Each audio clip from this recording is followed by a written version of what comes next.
I think kind of for me that I've seen so many people, well, I've seen one person in particular who I spoke about, leave the job, someone highly skilled, because they could not stand the embarrassment of constant hot flushes, brain fog, and yet that organisation lost an absolute key person. And it's sad, isn't it, that you see people who've been previously good at their jobs who are now losing confidence.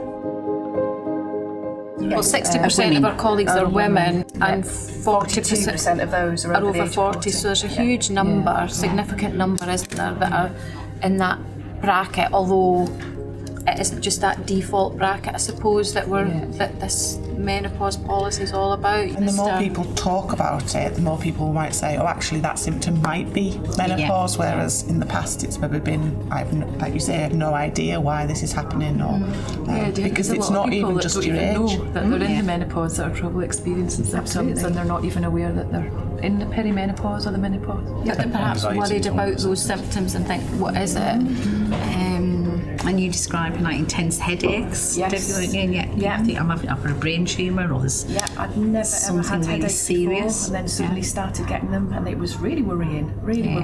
And then you realise actually it's part of a pattern, it's part of something else.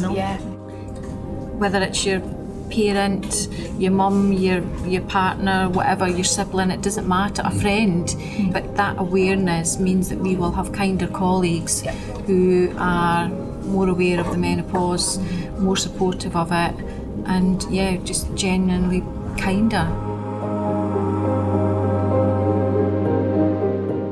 Starting point's got to be the training, so taking people managers through what the symptoms are, what adjustments we can make, and just trying to give them some tools to try and open up those conversations and really get people talking about it. And then on the flip side, you've also got the support group, which for all colleagues to come along and just find out more about it and to talk about it. I think that basic education for everybody is so important, because as we've talked about, it's a biological change that all women will go through, and different women will be impacted in different ways. There's such a long list of symptoms, it won't be a one size fits all. So that basic education for everybody across the business to see, is it me?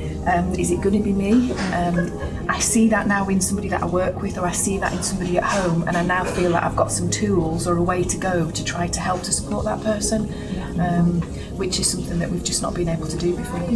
That'll hopefully break down some of those barriers that there are with, people or women feeling uncomfortable talking to a young male manager or a young female colleague or a younger person in general, someone who they feel just wouldn't get what they're going through. There's no point in sharing that with them because they just wouldn't get it, they wouldn't understand it, they might dismiss it.